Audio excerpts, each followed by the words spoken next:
Seafood pasta white wine butter sauce.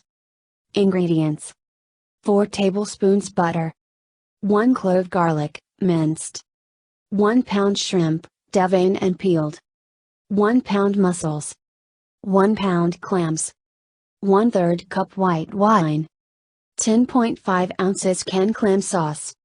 Spaghetti, cooked. Instructions: make spaghetti according to box. In a large saute pan, melt butter over medium heat. Add garlic.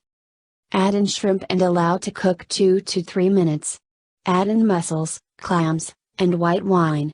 Allow for white wine to cook down about 3 to 4 minutes, until reduced. Add clam sauce and cover. Cook for another 5 minutes. Remove lid and add spaghetti. Lower heat and let sit for 3-5 minutes to allow pasta to soak. Serve warm and enjoy.